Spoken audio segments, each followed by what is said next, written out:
반갑습니다. 마가복음에는 곧이라는 단어가 자주 등장하는 것을 볼 수 있습니다. 그만큼 다른 복음서에 비해 사건의 전개가 아주 빠릅니다. 1장에서 예수님의 권위와 권세와 관련한 가르침과 기적들이 나타나지만 곧 2장에서 예수님의 권위에 도전하는 일들이 바로 나타납니다. 2장에서 죄사함의 문제, 부정한 자들과 함께하는 문제, 금식의 문제, 안식일 문제 등이 그것입니다. 그런데 3장에 와서 안식일 문제가 심각하게 대두됩니다. 갈등 정도가 아니라 오늘 3장에 와서는 예수님을 죽이려는 것까지 발전합니다. 안식일날 회당에서 한쪽 손 마른 사람을 고치시는 사건이 있습니다. 사람들은 안식일날 회당에서 한쪽 손 마른 사람에 대해 불쌍히 여기는 마음보다는 예수님을 고발하려 하여 안식일에 한쪽 손 마른 사람을 고치시는가 주시하고 있습니다. 주일 예배당에서 사람에 대한 시선과 마음가짐이 이를 수 있는지, 그런 분위기에서 예수님은 한쪽 손 마른 사람을 불러 세웁니다. 그리고 사람들에게 묻습니다. 안식일에 선을 행하는 것과 악을 행하는 것, 생명을 구하는 것과 죽이는 것, 어느 것이 옳으냐? 안식일을 거룩히 지키는 의미가 무엇인지 묻는 것입니다. 그들이 잠잠하거늘 왜 잠잠할까요? 하나님께서 주신 안식일에 대한 의미나 목적은 무시하고 자신들의 종교적 교만 완악 때문이겠죠? 예수님은 탄식하사 노하심으로 그들을 둘러보십니다. 그리고 그 사람에게 이르시되 네 손을 내밀라 하시니 그가 내밀매 그 손이 회복되었더라.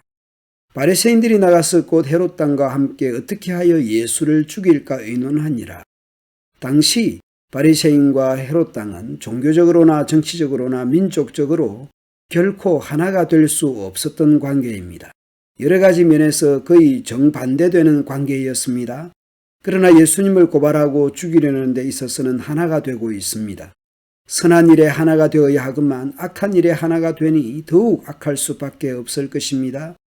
예수님께서 제자들과 함께 바다로 물러가시니 갈릴리에서 큰 무리가 따르며 유대와 예루살렘과 이두메와 요단강 건너편과 또 두로와 시돈 근처에서 많은 무리가, 갈릴리는 물론 유대와 예루살렘과 요단강 건너와 두로 시돈 등지에서부터 사람들이 몰려옵니다. 하나님의 큰일 행하심을 듣고 곳곳에서 찾아옵니다. 이러한 지역들을 종합해보면 마치 다윗 시대에 통치하던 지역을 아우르는 것입니다. 다윗 시대의 영향력 안에 있던 지역에서 사람들이 다윗의 자손 예수 그리스도를 찾아 나아옵니다. 그러나 예수님께서는 무리가 에워싸 이런 것을 피하기 위하여 작은 배를 대기하도록 제자들에게 명하셨습니다. 이는 많은 사람을 고치셨으므로 병으로 고생하는 자들이 예수님을 만지고자 하여 몰려왔기 때문입니다.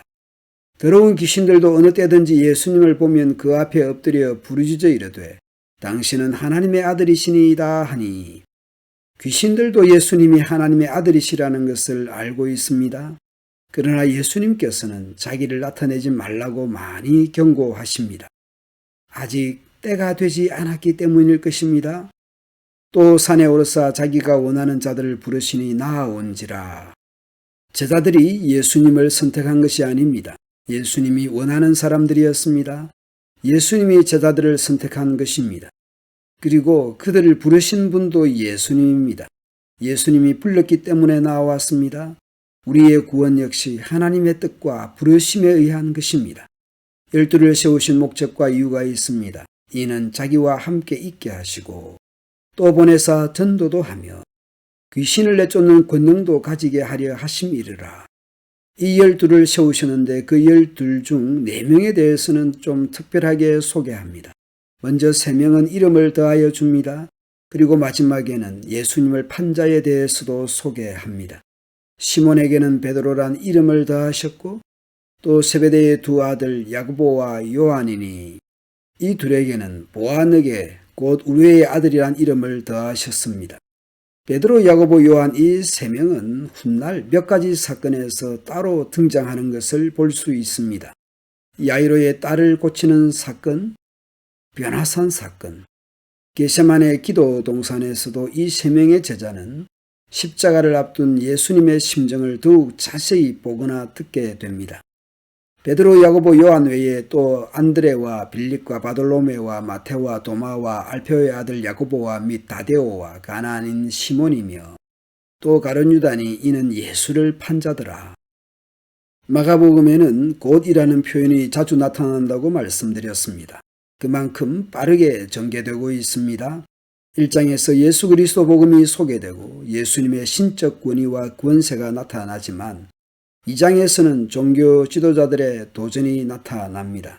3장에 와서는 예수님을 고발하려고 주시하는 자들이 있고 나아가 당시 주요한 종교 정치 집단들이 예수님을 죽이려고 의논까지 합니다.